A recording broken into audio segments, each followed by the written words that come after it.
अम्मा और गाय की कहानी। एक छोटे से गांव में एक बूढ़ी अम्मा रहती थी।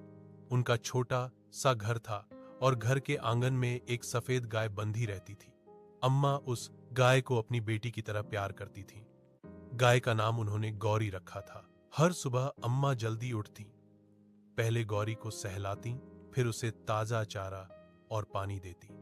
गौरी भी अम्मा को देखते ही माँ की आवाज करती, जैसे उनका धन्यवाद कर रही हो। पूरे गांव में गौरी का दूध सबसे मीठा माना जाता था। एक साल गांव में भयंकर सूखा पड़ गया। खेत सूख गए, तालाब का पानी कम हो गया। अम्मा के पास भी चारे की कमी हो गई।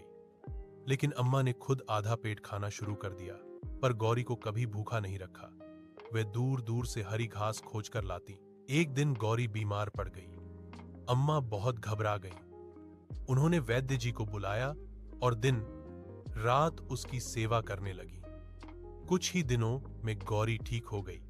जिस दिन गौरी पहली बार फिर से आंगन में खड़ी हुई, अम्मा की आंखों में खुशी के आंसू आ गए। कुछ समय बाद बारिश आई और गांव फिर से हरा भरा हो गया।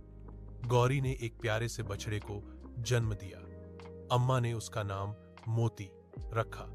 अब अम्मा का आंगन पहले से भी ज्यादा खुशियों से भर गया। गांव वाले कहते थे, जहां सच्चा प्यार और देखभाल हो, वहां भगवान भी बसते हैं। अम्मा और गौरी की कहानी पूरे गांव के लिए मिसाल बन गई। सीख: सच्चा प्यार और सेवा हमेशा फल देती है।